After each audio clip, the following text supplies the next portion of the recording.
नमस्कार बघतो. जेव्हा तुम्ही पूजा करता तेव्हा कधी कधी तुम्ही लावलेल्या दिव्याच्या वातीमध्ये काही वेळा एक फूल बनते. त्यास पाहता क्षणी तुम्हाला अशी जाणीव होते की ते एखादे गुलाबाचे फूल आहे.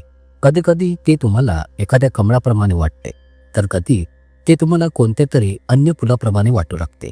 तर मग बघतो, अशा प्रकारचे जे काळे फूल तुम्ही लावलेल्या दिव्याच्या वातीमध्ये जे फूल बनते, तर या फुलाचे नेमके काय महत्त्व आहे?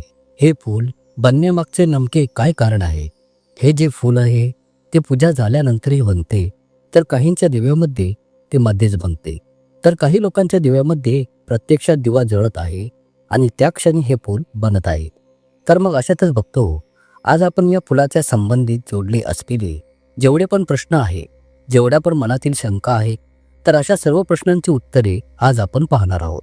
पहा तर मग बघतो, सर्वप्रथम मी आपणास इथे सांगू इच्छितोय की तुम्ही लावलेल्या दिव्यामध्ये जे फूल बनते ते सकारात्मक शक्तीचे प्रतीक असते.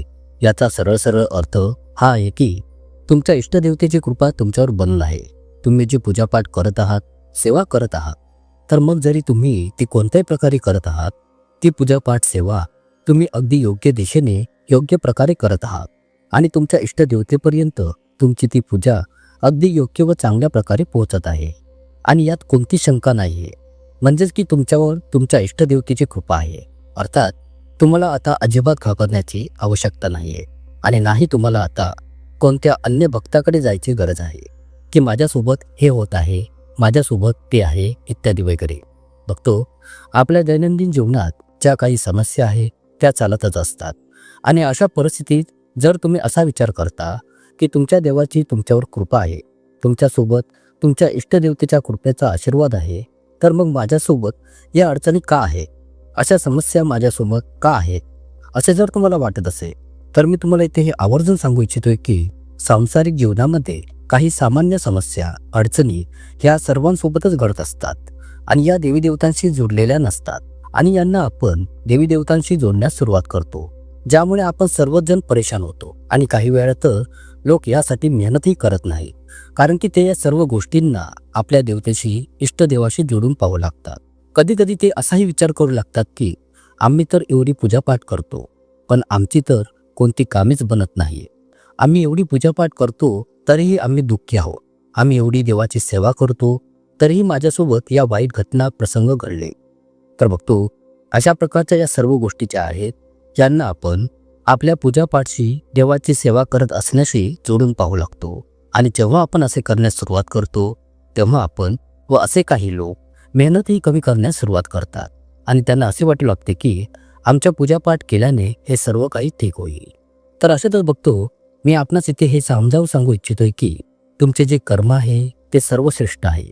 तुमची जी पूजा आहे तेही एक कर्मच आहे. जेव्हा तुम्ही असे कर्म करू लागता तेव्हा तुमची देवता प्रसन्न होते आणि म्हणूनच मी तुम्हाला इथे सांगू इच्छितोय की तुम्ही तुमची जी कर्म आहेत ती करत राहा आणि मग तुम्हीच पाहाल की तुमची देवता तुमच्यावर प्रसन्न होऊन तुम्हाला त्या सर्व गोष्टींना प्रदान करेल, ज्यांचा तुम्ही कधी विचारही केला नसेल आणि ज्यांची तुम्ही इच्छा बाळगता.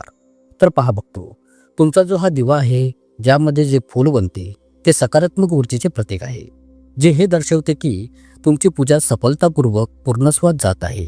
तुम्हाला आता घाबरण्याची गरज नाही. आता हा प्रश्न उद्भवतो की या फुलाचे काय करावे?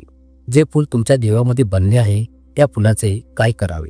तर मग अशा वेळी बघतो, त्या फुलाचे तुम्ही हे करायचे आहे की तुम्ही शुद्ध देशी तूप दिवा लावण्यासाठी वापरता किंवा तिळाचे तेल जळविता किंवा कोणते अन्य सामान्य तेल जळविता, तर त्याच तेलाला अथवा तुपाला थोडेसे त्या फुलामध्ये मिसळा आणि त्याचा टिळा लावा. तर मग अशा दैविक शक्तीच्या फुलाचा प्रभाव हा होईल की जेव्हा तुम्ही या टिळाला तुमच्या मस्तकी लावून तुमच्या घरातून बाहेर निघाल, तेव्हा तो टिळा तुमच्यासाठी एका चुंबकीय, एका अप्रत्यक्ष सकारात्मक ऊर्जेप्रमाणे तुमच्यासाठी काम करू लागेल. म्हणजेच की या फुलाचा टिळा लावून तुम्ही कोणाशी कोणते दैनंदिन व्यवहार कराल, कुणाकडे कोणत्या कामासाठी जाल, तर तुमच्या समोरील जी व्यक्ती आहे ती व्यक्ती तुमच्याकडे आकर्षित होईल. म्हणजेच की बघतो, तुमच्या गोष्टींना, तुमच्या कामाच्या संदर्भातील कोणत्याही बोलण्याच्या व्यवहाराला, तुमच्यातील संवादांना तुमच्या समोरील व्यक्ती पूर्णता मानू लागेल. तुम्ही जो विचार करत आहात तुमच्या विचारानुसार त्या सर्व गोष्टी हळूहळू होऊ लागतील. तर त्या टिळ्याचा प्रत्यक्ष हा प्रभाव होत असतो बघतो. त्याचबरोबर बघतो, जर कोणती नकारात्मक शक्ती तुमच्यासोबत आहे आणि ती तुम्हाला कोणते नुकसान पोहोचवू इच्छिते, तर ती वाईट नकारात्मक शक्ती तुम्हाला कोणत्याच प्रकारचे नुकसान पोहोचवू शकणार नाही. मग ती अशी कोणती गोष्टी अथवा घटना का ना असो. जर समजा तुमचे कोणते छोटेसे ॲक्सिडेंट होणारे आहे, तुम्हाला कोणते असे नुकसान होणार आहे, जर कोणती अशी वाईट घटना घडणारी आहे, तर अशी घटना ही तुमच्यावर घडणार नाही आणि तुम्ही यापासून वाचून राहाल. तर हा सर्व काही त्या टिळ्याचा प्रभाव असतो. जर तुम्ही तुमच्या दिव्यातील बनलेल्या फुलाच्या टिळ्याला नियमितपणे आपल्या मस्तकी लावता, तर तुम्हाला तुमच्या इष्टदेवतेची कृपा 100 पटीने मिळत राहते. जागृत स्वरूपात तुम्हाला प्राप्त होण्यास सुरुवात होते.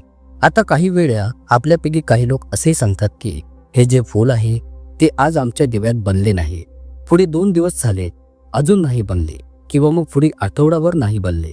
तर अशावेळी ते लोक खूप चिंता करू लागतात की माझ्या दिव्यामध्ये असे फूल बनले नाही, आता मी काय करू, माझ्यावर माझ्या इष्टदेवतेची कृपा आहे की नाही, की मग माझी पूजापाठ कुठे काही व्यर्थ तर जात नाही ना.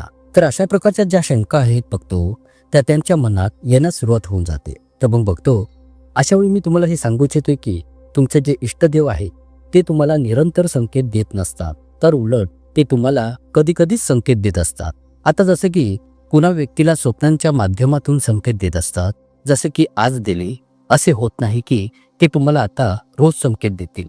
किंवा मग तुमच्या दिव्यातील जे फूल आहे ते आज बनले आहे, तर आता याचा अर्थ असा होत नाही की ते फूल तुमच्या दिव्यात आता रोज बनेल. तर उलट इथे असे होऊ शकते की ते फूल तुमच्या दिव्यामध्ये पुढील 15 दिवसानंतर बनेल, होऊ शकते की एका आठवड्यानंतर बनेल, किंवा मग एका महिन्यानंतरही बनेल.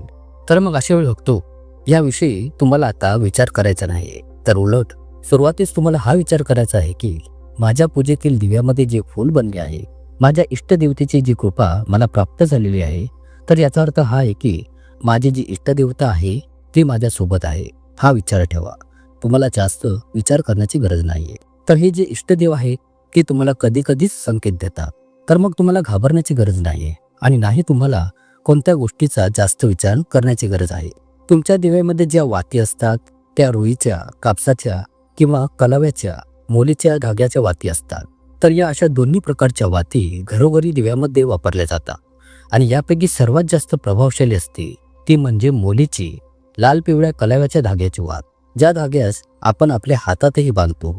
तर या धाग्याचा वापर जर तुम्ही दिवा लावण्यासाठी वातीचा उपयोग करता, याने दिवा लावता, तर तुमचा जो दिवा आहे, तुमच्या दिव्याची जी ज्योत आहे ती अत्याधिक जास्तीत जास्त जागृत स्वरूपात प्रभावशाली होऊन जाते.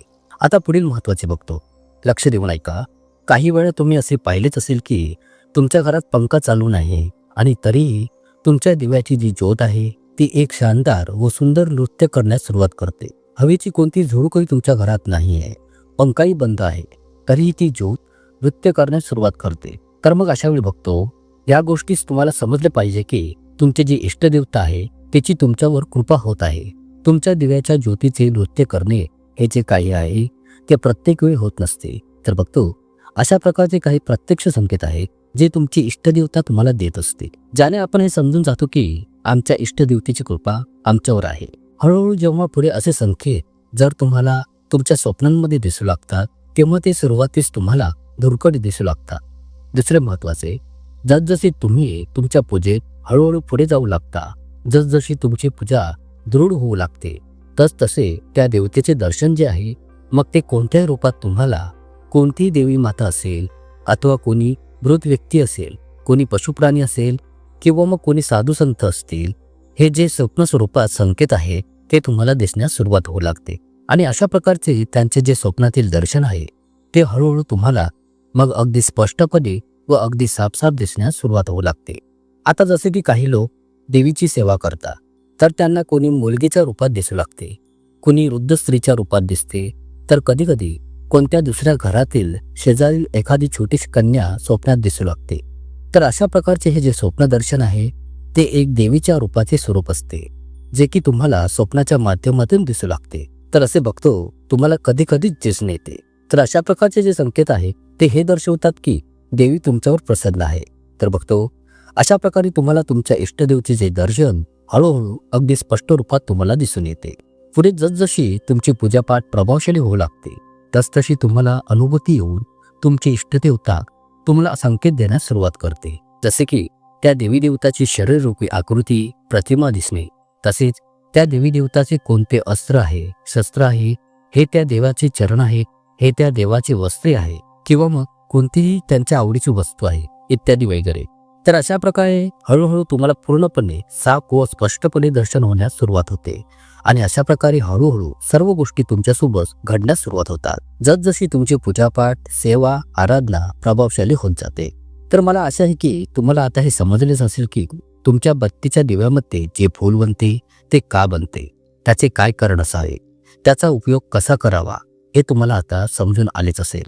हे कसे तुमच्या जीवनाला बदलू शकते, हे फूल कसे तुमच्या जीवनास उजळवू शकते व कसे तुम्हाला तुमच्या आध्यात्मिक मार्गात तुम्हाला पुढे घेऊन जाऊ शकते.